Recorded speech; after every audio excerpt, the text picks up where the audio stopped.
Hello, everybody. Welcome to Witches Movie Coven. Our dear Ms. Patti Negri and Courtney Buckley, they are off on magic adventures.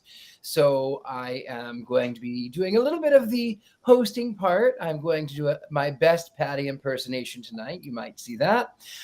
We have with us a couple of wonderful guests. I cannot wait to speak to you. In fact, why don't we go ahead and start with our guests? I am Richard-Lael, and first we have Markus Ironwood. Markus, why don't you introduce yourself? Hello, this is very exciting. I'm glad to be on here. I'm one of the publicists at Llewellyn, so I tell Jason what to do in terms of like interacting with the public. Take that for how you will. I send him books. So it's very fun. I really enjoy it. It's a really great gig to be able to work with so many fabulous witches. And I like to say that Heather's the beginning of the line. I'm the end of the line when it comes to a book's life.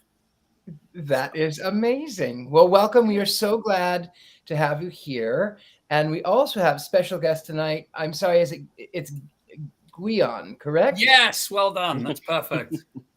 Well, I try to say them. I try to say everyone's name as well as I can because Gwion, my name is Richard-Lael, as you know, so people go. So I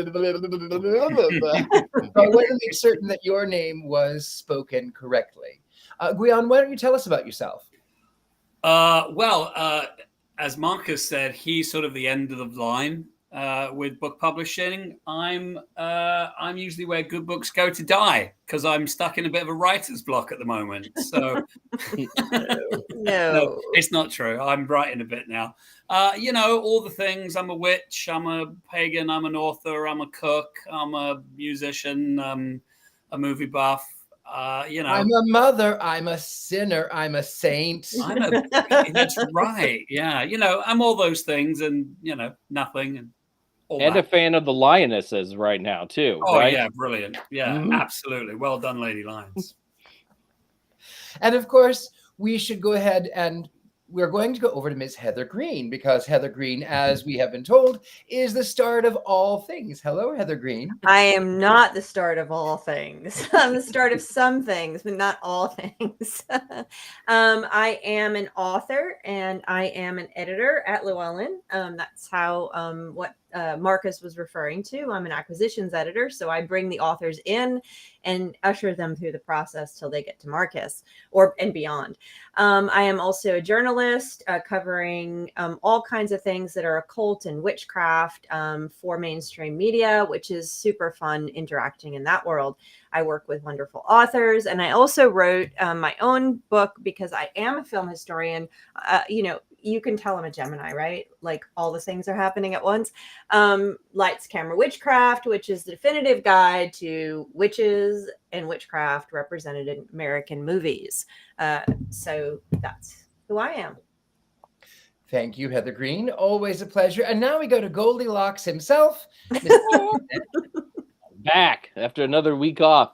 Heather is the alpha. Markus is the omega. They are the beginning and ending of all things Llewellyn.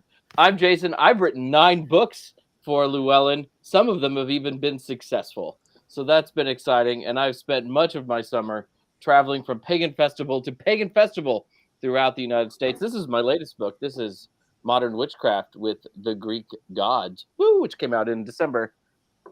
Yeah. So good to be back. I miss my family when I'm away from you all. It breaks my heart when I'm not on the show. Well, we miss you too. We always miss you. We always miss you. And I'm so glad that you are back for this one because we were considering doing Sword in the Stone. That was my idea because it's only 80 minutes. I didn't have a lot of time, and I was like, let's do a quick movie, not a 2-hour and 20-minute movie. And I was outvoted. Oh, is that all that it was? 2 hours?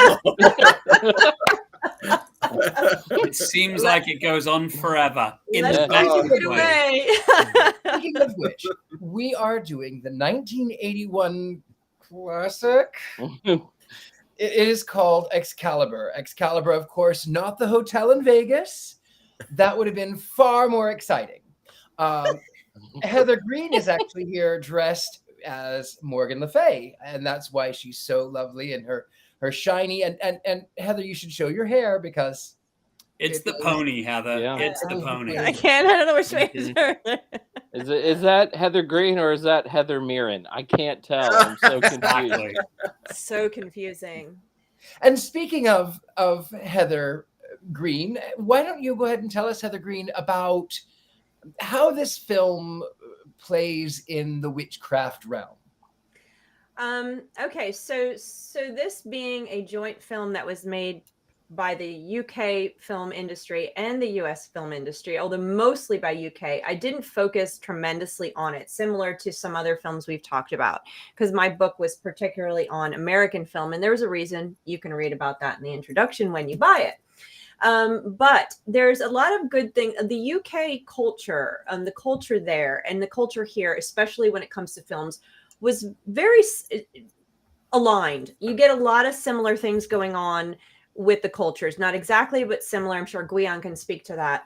But what you find is this movie is coming out in 1981. So if everyone who was around at that time, alive at that time, can go back to that period of time, and you're going to see the end of the witchcraft craze in movies. So with the end of the hardcore witchcraft stuff that we're seeing, the ones we like, Rosemary's Baby and Carrie and the occult stuff, that starts to wane, and we start to move into a more conservative period of time in the US and in the UK, and you start to get a lot of what I call they're known as sword and sorcery films. In the early 80s and throughout the 80s until the late 80s, you get a plethora, an abundance of sword and sorcery films. So just to, whet your appetite and jog your memory, I wrote a bunch down so I would remember. But think of, you have Krull, you have Highlander, you have Conan the Barbarian, you have Beastmaster, Clash of the Titans, Willow's later in 88, Dragon Slayer, Labyrinth is 86, Lady Hawk 85, Sword and Sorcerer 82, Dark Crystal. You even have comedy like Princess Bride. The idea of this, not only the hero's adventure or the hero's journey, is very prevalent. There are also a lot of epic themes, lots of swords, lots of sorcery, lots of battles, lots of medieval. This is very, very popular. So all of the magic movies at this period of time, not all of them, most of them, are really geared into this genre, the sword and sorcery genre. And I just listed a few of them. Neverending Story, another one of my favorites. And this really, a lot of people attribute this to the popularity of Star Wars and the popularity of the epic science fiction, because it's not just epic fantasy, it's also epic science fiction. And really, Star Wars, the first one and the second one, its success sort of was part of the success of this, was part of the spark of this. And that is also a hero's journey story. It is a medieval hero story's journey set in a different time. So you get this, and some are great. Some of them are really fun to watch. I love the Dark Crystal. We talked about Jim Henson. It didn't, we can talk about whether it's still watchable today or not, but that one, and there are some that are really, really bad, because it's very hard to make a movie like this good. Really, really, really tough to make a really good Lord of the Rings from the 2000s. Very good version, very good filmmaking in this genre. Some of these I'm talking about, not so much. So that is where this film fits in. And even though it's a UK-US film, it fits into that that motif, that thread, that popularity of what was going on at the time in the early 80s. And there are a lot of Christian themes, there's a lot of religious themes. Again, this fits into what was going on in a conservative period of time that was really trying to right itself and figure out the morality and ethics after a very tumultuous progressive period. You also had sort of the rise of Dungeons and Dragons at the same time. Exactly. And this plays directly into that and the popularity of that particular game. Also, let us never forget the awesomeness of the Saturday morning Dungeons and Dragons cartoon show. Perhaps one of the 5 greatest cartoons ever made.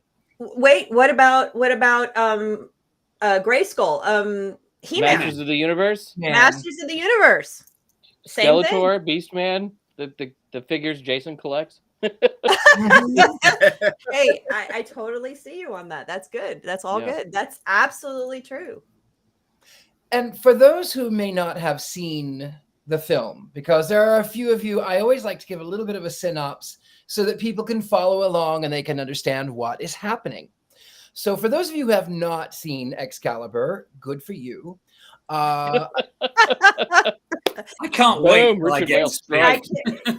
You're giving it away too early. So this film is it's the story of King Arthur, and it goes like this. Captain Picard finds himself fighting Klingons in a land long, long ago, far, far away. And then there's a lady of a lake, and then there's a man who has intercourse with his sister, who is actually Arthur, and he produces a son who dresses like C-3PO, and then he kills his mother because she's now old, and there's a fog, and then He-Man comes out, and then Gargamel comes out and smashes the Smurfs. There's only, the cast is great. I will tell you, the cast is great.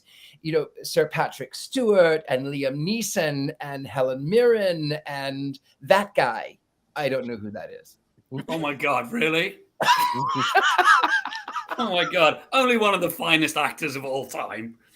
Gosh. So who wants to go first and give their take on this hot take?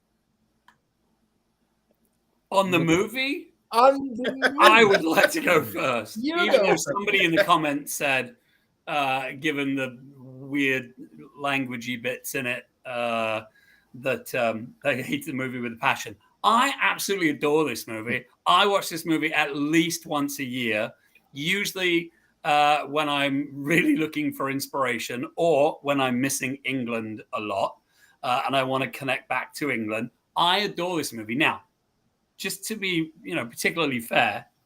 To be fair, it came out in 1981.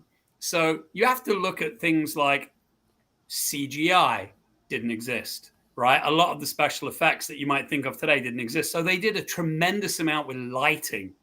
That was the real special effect that they used a lot of in this movie, was really clever lighting. But I'm going to tell you all the things I love about this movie before Jason and others destroy it for you. So first, the interesting thing about this movie, like when it came out, and Heather mentioned a bunch of other movies that were sort of around at the same time or came after it.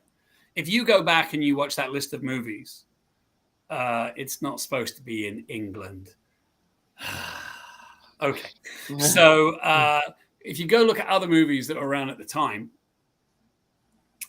this was the heaviest of the movies. It was weighty. If you watch some of the first scenes that come out, there's a thudding to the horse's hooves that you didn't find in other movies. There was heavy armor that was laborious to move around in. There's scenes where they're fighting in mud and blood and streams and whatnot. And it's a really hard slog. There's nothing easy about these fighting scenes. And if you look at all the movies that were done before, it was sort of the swashbuckling, daring do, very light armor, people running around. So this was the first movie that had some heft to it and some weight to it and a real darkness to it. And that was particularly different. There was also, again, for the time, lots of squishy, thuddy sounds as axes and swords and whatnot pierced armor.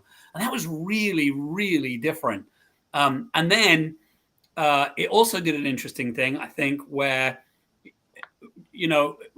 rather than the Thomas Mallory version of, the Arthur stories, this was more like the Gretchen Detroit movies and writings. And so it was a little bit older. It mixed up some of the mythology a little bit, but in an interesting way. That it told bits of the story, like the Fisher King and the Wasteland. Like it puts all of that in there that had never been in a movie before. So although the mythology is a little mixed, it points to some really interesting parts of these myths, which were, depending on what sources you believe, they were, French Romantic, they were early Britain, they were holdovers from, the period after the Dark Ages, after the fall of the Roman Empire, and so all kinds of things like that, and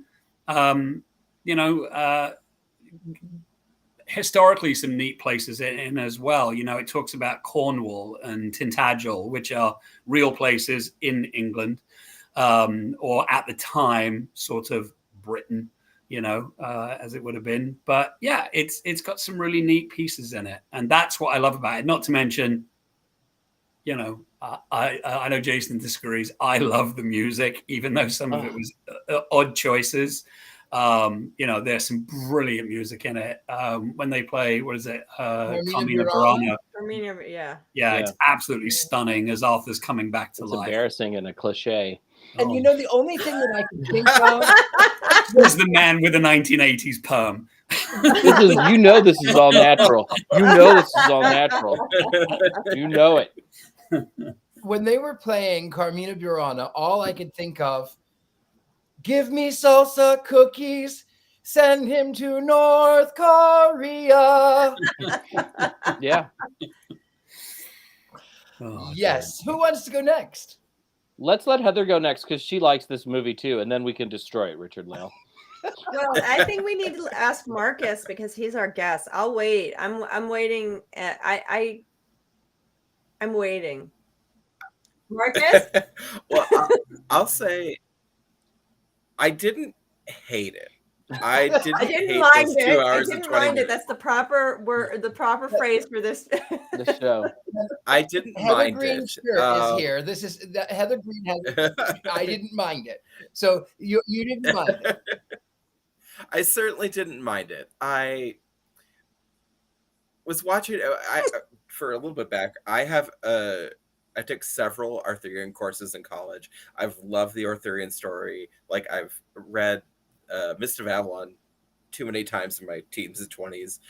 Not recently, but so I know the Arthurian stories inside and out. I was the little gay kid in the woods listening to Lorena McKennitt. Like I am the Lady of Shalott, like, at the loom. So I love Arthur stuff. So I'm like, ooh, Arthur movie. Like, let's get into this. It was a trip. Exactly. It was heavy. I didn't quite think of using that word, but you're absolutely right, Gwion. It is really heavy. The armor is super heavy. They are in the mud. Like the lighting is either like high mirror polish, including on top of Merlin's head. That was a real choice that I would love to hear what other people think, because I'm not sure what that was about, but I love like all the tiaras and the jewels and the breastplate armor, like something about that just in my mind, like that crazy breastplate. But did you like the spray painted gold wall? I didn't know what to make of the medals, like especially when Lancelot is like losing his damn mind, and there's the Mordred is in gold and then in an egg, and when it gets trippy, that's where I was like, we've lost the plot. C-3PO right there, my friend. Fully. I was like, okay, it's Madron, the lost child. Come on now. Yeah, he lost me. That's what he lost child. He lost me. I was out. That's when I kind of lost faith in this ever coming back. It was really over the top in kind of a good way. I don't know. There was a lot about it. I love the wedding scene where everyone is like in that mirror polished armor and like almost has like popped collars worth of armor. I was just like, and like just enough like neck to be exposed to kind of like I don't know, it was interesting. And they're like chiseled jawlines. I gotta look at then there's that scene where he's dreaming and fighting himself and he's like all naked and stuff. I mean, I liked that. That's a great scene. Mhm. I like It feels that. like it was stolen directly from Empire Strikes Back. That's Mhm. that Yep. scene to me feels Yeah. like it was inspired by Empire, which had come out the previous year. Mhm. I know it Yeah. takes a long time to make movies, so maybe that's not the case. When But coming Luke off the goes heels into of the Empire, cave, it really looked Yeah. kind of cheesy. Yeah. the scene where Yeah. Luke goes into the cave. Yes. Yeah. Yeah. Yeah. Well, with it being 2 hours and 20 minutes long, how much was shot? I mean, the Arthur story is so long. To condense it into one movie and get everything from the Fisher King to Morgan Le Fay to all these other pieces that involve the story, like, that's a huge undertaking. Like, if something like this was done today, it'd be a 3-part. Yeah. Like Uther would be half or 3/4 of the first movie. Anyways, yeah, it was wild. It was wild. And I think that those earlier movies, like Heather and Jason just said, totally influenced this. Star Wars is kind of all over this in some very real ways. So I don't know. It was wild. I would love to hear what other people think about the costumes because they were crazy. Well, Marcus, the bit you've said this a few times about like Star Wars was all over it. I know Heather mentioned that earlier. And it's really interesting, right? Because Heather mentioned the hero's journey, right? The kind of Joseph Campbell reference there. But if you think about it, Star Wars, it is the same story. It's a young boy looking to an unknown and uncertain future who meets up with an older mythical magician, Obi-Wan, and gets a magical sword to go off and fight the evil empire. It is exactly the same thematically, and there's other influences in that as well. So it's really lovely, and then it blends the myths again, sometimes successfully, sometimes not, but it blends the myths of Britain, England, Wales. It pulls on some Irish mythology as well in the movie that wouldn't necessarily have been in the myth. So, and then stuff from the continent as well, from France. So it really was all over the place, but in a delightful way, I thought. I'm going to jump in here, and I think we don't often talk about men in witchcraft at this show because 90% of the movies that we talk about, the witches and the magical people, are women. It's most American movies and shows that feature witchcraft and in movies are usually about women's empowerment and a woman's coming of age. That's what it's mainly an allegory for. And I'll talk about that over and over again because that's just a reality of what we see mostly.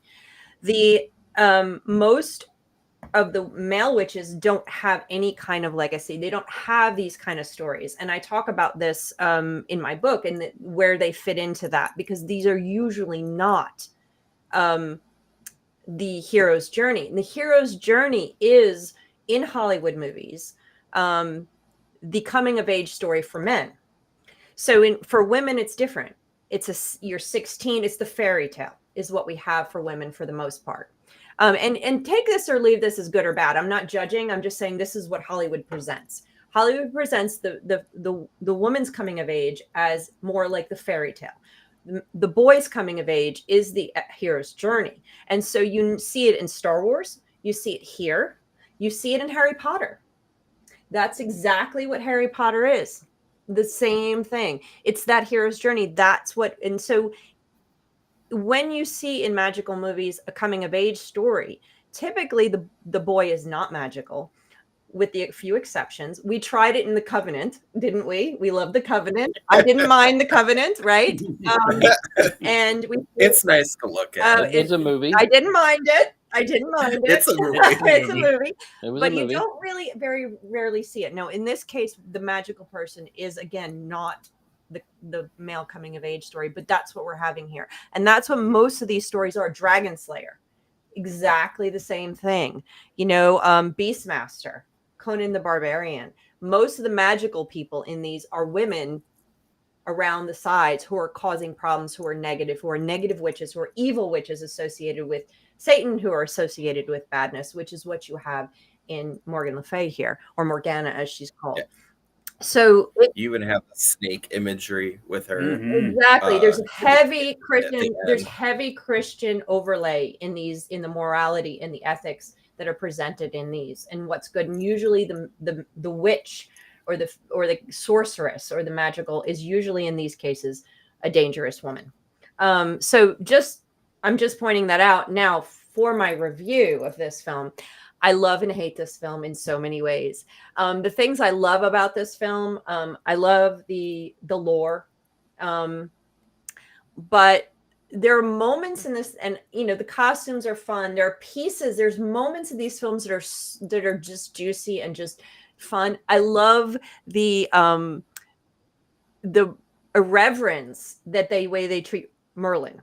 I mean, what is it? Percival just walks by and bonks him, and he just falls over, or like the scene where he just like falls into the water, just like bang. I'm like, okay, there's this irreverence to his character, which is totally so ridiculous. I enjoy it. I laugh, which is so inappropriate for this type of the heaviness of a movie like this. Why am I laughing? So there's pieces like this that are so irreverent and so throwaway that I'm like, why is it there? It makes no sense. But I just enjoy those little moments. I enjoy, there's great actors in the movie. And there's some things that are just irresistible about it. But at the same time, the dialogue is laughable. I mean, sometimes they say stuff and I'm like, rolling my eyes like, this is horrible, this is so terrible. And I think some of the timing, like too much time on the battle scene, too short time dealing with the affair between Gwen, I don't think the timing of the storytelling was exactly on. So there's a lot of problems with it, but it's a cult film. People love it. And it didn't change anything. What it did do, though, was really launch a lot of acting careers. And it has a place and it survived. I think the depth, the heaviness, most of these films didn't have the level of nudity in it that we see in this film. The heaviness, the blood, like you said, in American films that started more in the 60s and 70s where you start to see that level. But here's something that was hysterical. There's just weird moments. So when she has the sword, when Guinevere has the sword in the cloth towards the end and is giving the sword back to him after everything had happened, he pulls the sword out of the cloth, right? And there's a metal sound of him taking it out of a metal sheath. There's like there's no sound. sheath. Like, where did that? She was holding it in a cloth. Where did that metal come from? I'm like, so there's just like these little bizarrities that are like silly. And, but there's just, in all of its ridiculousness, there's something about it that I just, I'm like, I just enjoy. There's something about it I just enjoy. So I'd rather watch this than The Muppets Wizard of Oz. Sorry, Richard-Lael. No, you know what? I agree with you wholeheartedly on that one. I agree. 100%. There's just something about it, something about Mary. I'm just saying that. I'm torn. I would almost rather watch The Muppets Wizard of Oz. Oh, James. Let me preface this. This is an Arthurian encyclopedia, and I own many things like this at the house because I love the stories of King Arthur. I wish they could get it right in a movie, and they never have. Yeah. This one comes maybe the closest, but it's still absolutely wrong in so many ways.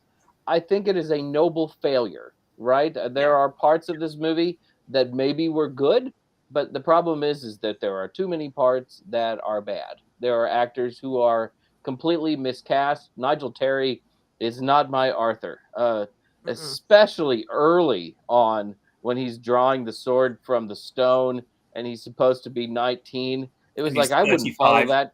I wouldn't follow him into a supermarket, right? I mean, I was like, wow, like I'm supposed to believe this is King Arthur? That Courtney, like they do it better in The Sword and the Stone sometimes, and that hurts me to say out loud. Well, they did it better in Monty Python in some places Yes, as well. Is they in did do it better in Monty Holy Python in Grail. some places. And Absolutely. but in all of those fight scenes, the only thing that I heard in my mind was "'Tis but a scratch." It's so It's only a true. flesh wound. And yeah. All right, then we'll call it a draw. You know, like I was kind of expecting something like that a few times. The armor's beautiful. I mean, that might be the best part of the whole film are the costumes, the armor. The performances are really hit and miss. I didn't like Lancelot particularly a lot. I was like, I could best that guy, and I can't win a fight with my cat. So that didn't ring right. I think I told Gwion too because we were talking about this. One of the things I really dislike about this film is the soundtrack. I like the music of Richard Wagner. Don't get me wrong, but to hear it all of a sudden in a King Arthur movie when it's so recognizable already is really unsettling. And then you're kind of having a traditional, like, kind of medieval music in the background in places, and then there's the bombast of the Wagner and the other thing we've already made fun of that I can never remember the name of. Carmina Carmina Burana. Burana. Yeah, and it just doesn't work. She's It 30s, just by doesn't the work. way. John Williams was in his prime at Yeah. this particular period in the world. Like, there's not a theme for Excalibur. There's not a theme for Arthur or Right. Lancelot or Guinevere or Morgana. Are you kidding me? What a wasted opportunity. Yeah. I could continue to nitpick this movie for a while. It just sometimes a movie has nice scenes, but they don't really come together as a story.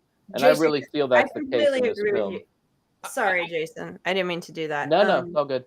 No, I completely agree with you. And it's like the things I like about it that draw me in are these little pieces. And it's not coherent. It doesn't it's almost disappointing because it had enough things in it that could have been good. But these type of movies are so difficult to make. They're so difficult. And if you look at the list of movies I listed that fall into the sword and sword, how many are good? Only many? Troll. None of them. And they're Only worse Troll. than this one. Virtually all of them are They're- worse. they're Oh really no, all- Conan they're the really all Barbarian with Arnold Schwarzenegger. Come on, Yeah, Jimmy. talk about dialogue. The first Conan movie might be the best out of all these, and boy, is that saying a lot. I mean, Yeah, it's saying they're a all lot. pretty bad. Yeah, it's like they focus so much on trying to set a theme and set you into this world that they fail to deal with the acting, the storyline. All of these things are so mediocre and so disjointed, and this was the opportunity where you had a story already before you that you didn't have to, and they. Yeah, there's a disappointing level on this, but there's something about Helen Mirren's character, and there's these pieces like I love watching her. I love watching her, even though her lines and her delivery's fine, even though the dialogue written for her is terrible and it's silly and all of this. It's just there's pieces of this, like I say, there's nuggets that I really enjoy, and so hence my costume. Yeah. It is fun to I, yell Liam Neeson right while you're watching the movie, because I had to, like, it woke my wife out of her slumber while we were watching this movie. And of course, I'm super excited to see Captain Jean-Luc Picard in this film. And Patrick Stewart has never looked like more, like a badass than he does right here in this film. I agree. Yeah. He just I have to admit, they're not on the screen very much. They were not on the screen, and you're right, Jason. I more Patrick Stewart would have maybe made the film a little bit better. Yeah. Yeah, but Patrick Stewart, he wasn't any movie and TV wise, he wasn't anybody. He was a great actor at the RSC, but he wasn't.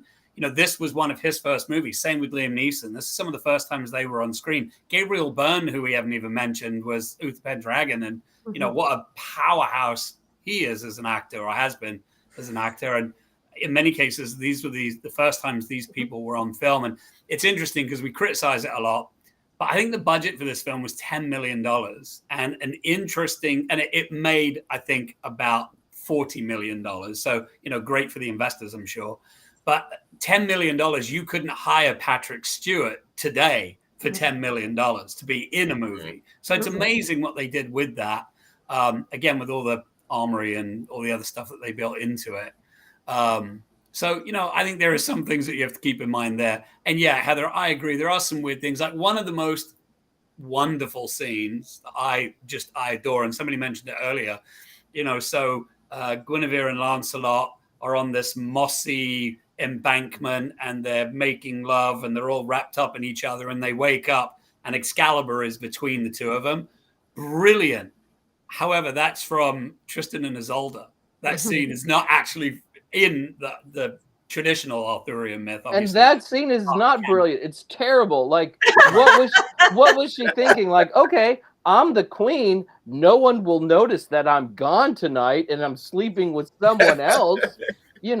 Like it's completely nonsensical, right? I mean, Lancelot, I'm going to ride into the woods with you. I'm the queen of a kingdom. Like, you can't get away with that. And then Arthur, I'm just going to leave my magic sword here? Come on. He was distraught. Come on. That's bad storytelling. That's bad storytelling. Well, one last thing I wanted to say on the dialogue real quickly, though, because we've made allusions to this movie before. Now, I'm the biggest Star Wars nerd on the planet, but go back and watch the dialogue in the original Star Wars movie. It's horrendous. And the plot flaws, horrendous, right? Like, it's just bad. And Princess Leia, who I love Space Mom more than anybody else, but like her interesting accent changes throughout the first movie are terrible. So we do also have to put this in context of the time, I think. I want to address something that someone just said. I don't like when people tell Morgana's story incorrectly. She was not a bad fae. So this is a really important point when we're talking about witchcraft and witches. So speaking to John Matthews, and if you don't know who John Matthews is, he's an Arthurian scholar. He's in the UK. He's brilliant. He has deep knowledge of all of this stuff. And in the working with my book, I had to decide whether Morgana was considered a witch or not, because although the U.S. Film industry did not do a whole lot of Arthurian stories throughout its history, interestingly enough, they do appear on occasion. And so is she a witch or not? And he will decidedly tell you no. She is absolutely not a witch. So, yes. And in the case of this movie was, remember, this is the beginning of the Satanic Panic. This is a backlash against the progressive eras, a backlash against everything that happened in the 60s or 70s. Most of these films do have a Christian overlay that have a very good versus evil situation where magic tends to be evil or silly. So sometimes you'll see a silly character that's doing magic bumbling around, similar to what we see in like Sword in the Stone, which is Jason's favorite movie. And we see evil female witches or evil sorcerers. And so a lot of these movies have that. And it's a very black and white, very good versus evil Christian overlay that we see here. And so that's the role in this movie that she plays. And that happens very frequently. So what you said, Haley, was, it is upsetting because you are seeing that dichotomy, or seeing this magical woman, whether she's fae or not fae or whatever she is being put in the role of evil witch, which, is not necessarily the case. And of course, Mists of Avalon kind of rolls that on its head when you read the book. And we won't talk about the movie they made of that at this point. Yeah, Heather, that was though, a movie. We can go there another time. I mean, Merlin, though, is clearly like a pagan figure, though, right? Oh, yeah. So the Christianity is sort of there, but I don't think it's a full-throated endorsement of the Christianity. No, but it's interesting, right? They do have to find the Grail, but like the idea that you're going to have a land without Merlin is, pretty damaging, right? And not necessarily an endorsement of letting go of that magic. I would argue against that, but go ahead, Gwion. No, I was just going to say that's the interesting thing about the Arthurian canon. I mean, outside of this movie as well, but certainly in this movie, is the whole idea, right? That it was and I'm going to really simplify this, but it was the old ways versus the new religion, right? Like that is the tension that's in these stories without a doubt. And, Arthur, the whole piece about him, sort of withering away is because he lost his connection to the land. And some of that, if you look at, is that he chose the wrong goddess to marry, right? So there's his sister, the Morgana love affair kind of thing that goes on. But he chose, because he thought it was the right thing, he chose Guinevere, who was the Christian, right? She was of the new religion, as opposed to the old religion. So there is that without this movie, there is all that tension. You can look at the Holy Grail. Obviously, that's one set of stories. But, Jason, you've been all around Glastonbury, and I'm sure other people on this call have as well. And, the Grail, maybe it's Christian. I mean, it's certainly Christianized now. But was that the matter of Britain, right? Like, was that actually going back further into some of the original myths from the Welsh triads, right? So there's lots of things like that in the movie where it absolutely clashes and overlays. You bring up a good point though about the idea that he was with the wrong person, so the land suffers, right, which is very much a pagan idea. Yeah, and it's all through Welsh mythology and British mythology. Yeah, and then he had to kind of redeem things at the end, and also while watching the film, like, we're going to go out and find the Grail to save to save our country. And I'm like, yeah, because the Holy Grail of Jesus would definitely be in England. That makes complete sense. Right. Yeah. That's all 12th century poetry, right? 13th century I mean, I think my first thought was, let's ride to Jerusalem. Nope. Let's just go to the English countryside. It has to be there somewhere. Yeah. And there's where you meet C-3PO. Yeah. Mm-hmm. I like Modred's armor. That's though. where I stopped watching. I like it. I loved Modred's There he is, armor. C-3PO.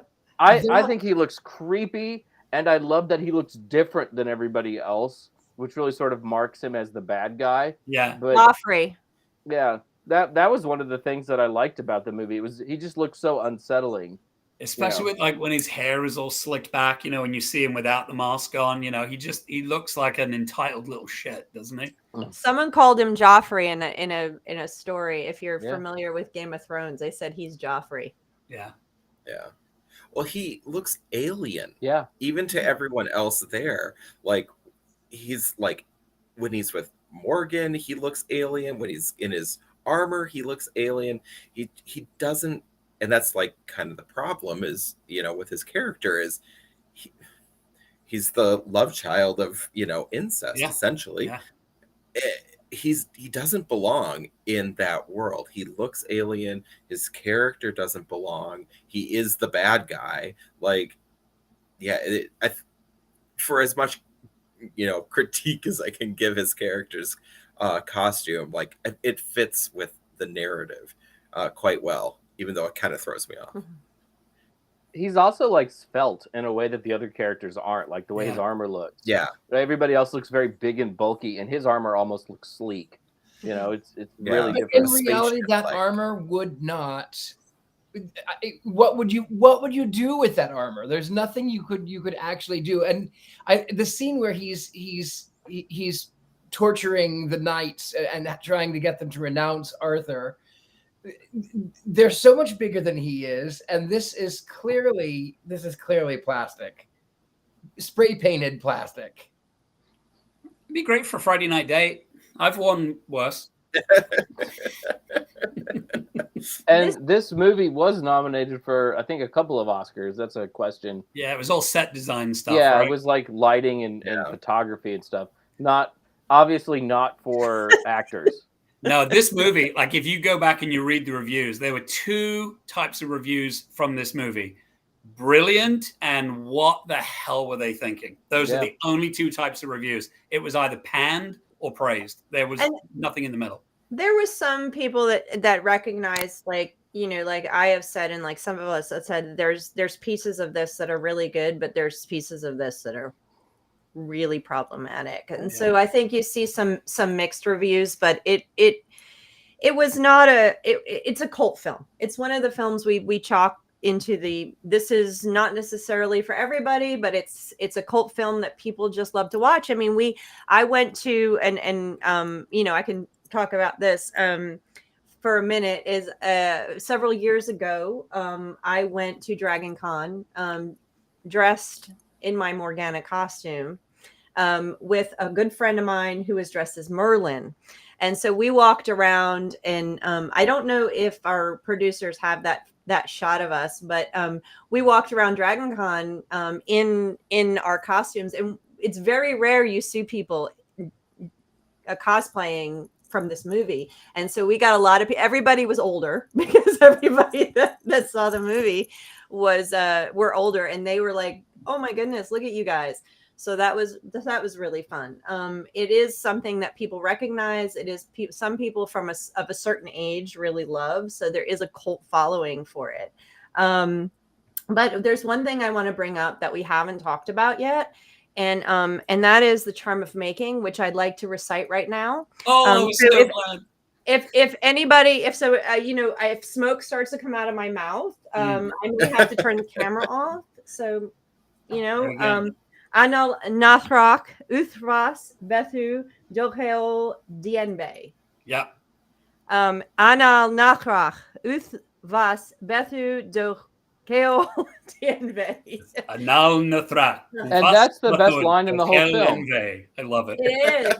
It's one of the classic best charms that we see in movies. People recognize this if they love it. Anal Nathrak. Yeah. And I just love to say that. I just like to say that first part. It's very cool. Yeah. That's the best part of the movie almost. That one scene where they are in there and she's repeating it. There it is. There's my photo. there we That's are. fabulous. We walked around Dragon Con dressed like that. And if you wondered if Heather was evil, now you know. It's all out there. There we are. We have photographic proof of Heather's evilness. She's right there. You know what I love, Heather? Because now that you're saying it, like I'm just picturing the scene, because Merlin says it a few times, but there's that great scene where he encourages, shall we say, Morgana to say it, and as she's saying, he's like, "Oh, that's good, better than I ever was." His Nicol Williams voicing of that character is just brilliant. It's so cheeky. It's cheeky. I think that's a better word for it. It's not brilliant. I'm not so sure. Cheeky is good. There's moments where I'm like, why did he phrase something like that? That was weird. But yeah, Anal Nathrak. I love just saying it. Yeah. So the weird thing about it, right? So Jason, you'll love this reference. Maybe Markus, you'll get this. A few others might. So in the vaunted and esteemed book, The 21 Lessons of Merlin. Oh no. Oh no. No, it's not vaunted or esteemed. I jest. But in that book, which is terrible, they mention that this is an old Welsh charm. So first of all, it's not Welsh. No. It's not remotely Welsh. No. It's sort of middle-ish Irish, oldish Irish, but it doesn't actually mean what it says. It's mostly gobbledygook. But in the 21 Lessons of Merlin, it basically says this charm has been handed down to us over the centuries as it was originally written. How many Druid writings do we have? 0. Actual Druid writings from 2,000, 4,000 years ago? How many? Oh, yeah, 0. 0. So it's a mess. But I was at a pagan festival, I think in Oakland, and my apologies in case anybody watching this is one of those folk.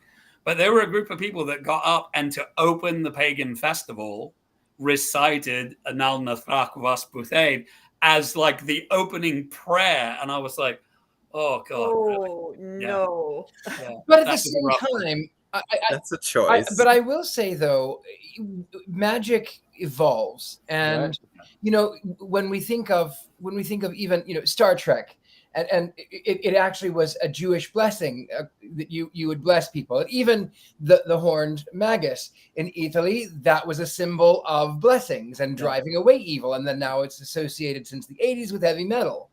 So magic does evolve, and pop culture does infiltrate into magic. Yeah. So maybe it is silly that they weren't, it wasn't actually any real, it was gobbledygook, but to them, it really was something that they felt very empowered by. And I think even though we know that it's not real necessarily, but it becomes real to them and it becomes an egregore. So there is some power in, it's sort of like, it reminds me of in that, what was it?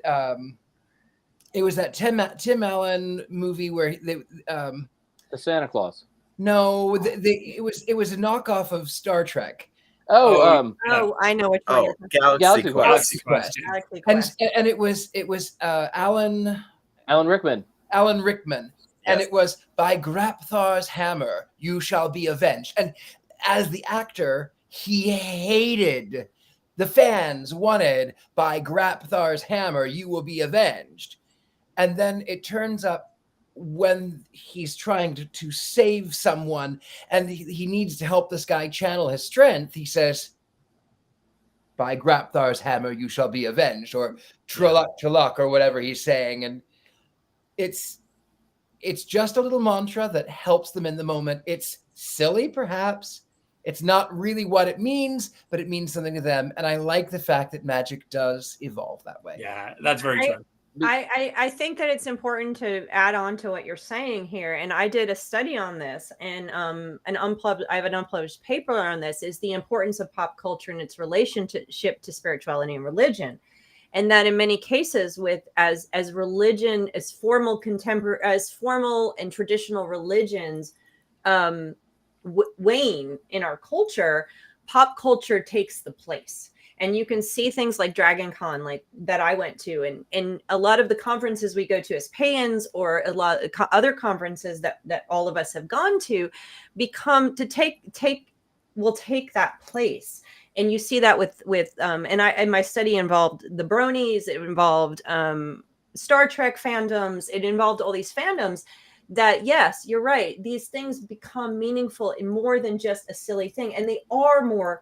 So for some of us, they're silly, yes, but for some of us, they're not so silly, and they do become meaningful because they give our lives meaning. They give purpose. They give meaning. They give depth to us. They give us a lot of things that are just as meaningful and purposeful and important as religion does in a lot of cases. So yes, you're absolutely correct, and I think a lot of the things that pagans have used have come from sources that are not expressly pagan, not expressly religion.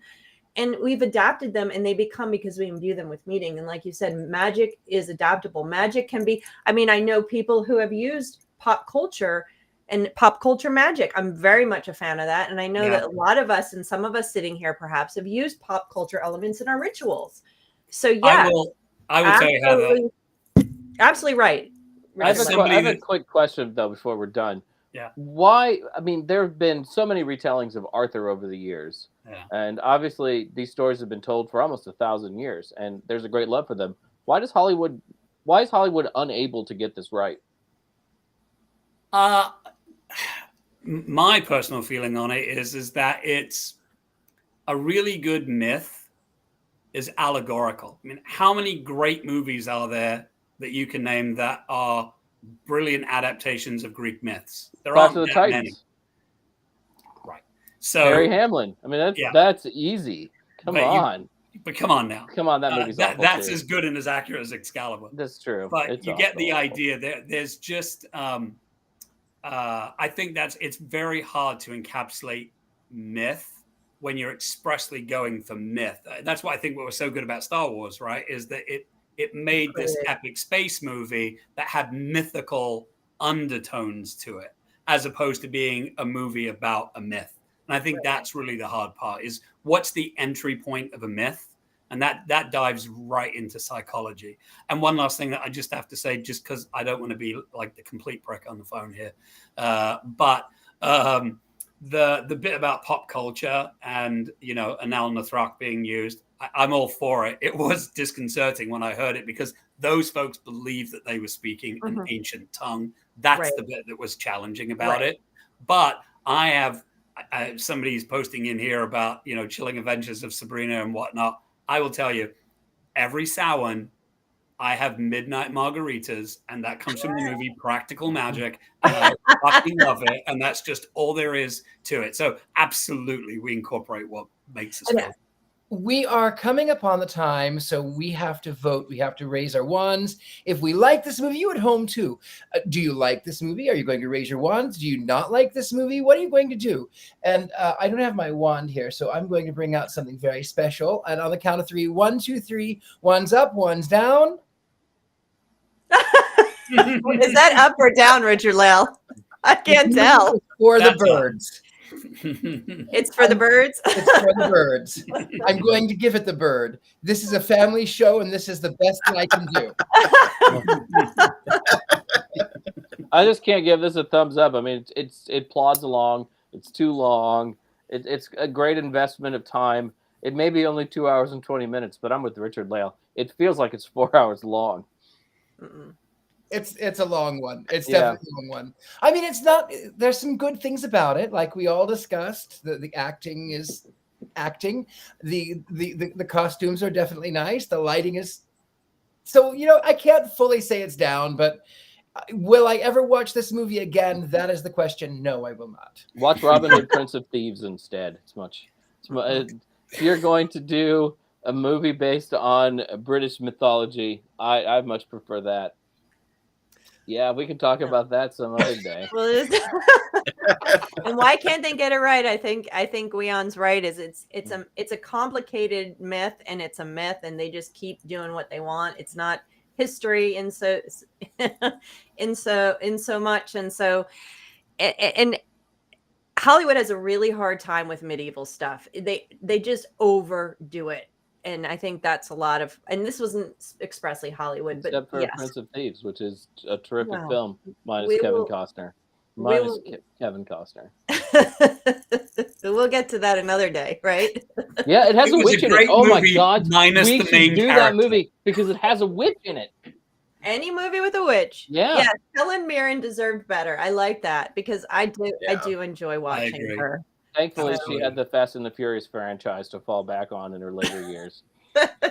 We are coming upon a time. We are quickly approaching the end. So let's quickly go through, and we'll greet our guest first. Tell us where we can find you. Tell us your next adventure. Gwion, please go. You can go there first. Oh my gosh. So you can get my books, The Magick of Food. That's a good place to find me. Life Ritualized, another book that I wrote. You can find me at The Witches Next Door. Anywhere. If you type in Gwion Raven, I'll pop up all over the place, and you can find me on all the places. Very good. And Markus. You can find me on Instagram at Markus Ironwood. That's Markus with a K. I just kind of post my pictures, my life. And then if you're listening to any sort of witchy podcast out there, there's a good chance that I have hooked some authors up to that. So I'm behind the scenes, which I kind of like. But at Markus Ironwood, if you want to see my gay life. Very good. Ms. Heather Greene. Yes, you can find me at heathergreene.net, not .com, .net. And there you'll find links to my articles that I write, mostly on Religion News Service, which you can go directly and search me there. And I, again, do articles on these subjects. And you can also find me on all the socials, Twitter or whatever it's called now, and Threads or whatever that's called now, and Facebook and all the things. I'm in all those places.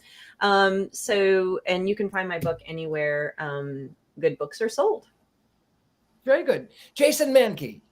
First of all, thanks Gwion and Markus for being here with us tonight. It's nice to extend our family at the Witches Movie Coven. I'm one of 4 Jason Mankeys in the United States. I'm the one that you'll find, much to the chagrin of the other 3. And I'll be at the Festival of Souls in Memphis, Tennessee in October, and Las Vegas Pagan Pride in November. And I'm really excited that I'm not going to be away from home again until October. Oh, praise the gods. Cannot wait just to be home. It's been a long summer of travel. And I am, thank you, Jason. And I am Richard-Lael Lillard. Richard-Lael is one name, not 2. If I were just Richard, I'd be Anyway, I'm going to be at Debauchery Ball in Atlanta coming up here on the 2nd of September, where I get to fortunately and finally get to meet my dear friend, Ms. Heather Greene. And you can find there at Debauchery Ball. All of the event is there. You can also find me at thegentlemanpsychic.com. And you can find me anywhere good Richard-Lael Lillards are sold. There are bad ones, but you can also find the good one too. There is one thing we have to do. And those of you at home, we know what to do. For those of you who are here, we cackle, which is always cackle. So at the count of 3, we're all going to cackle. What do you think?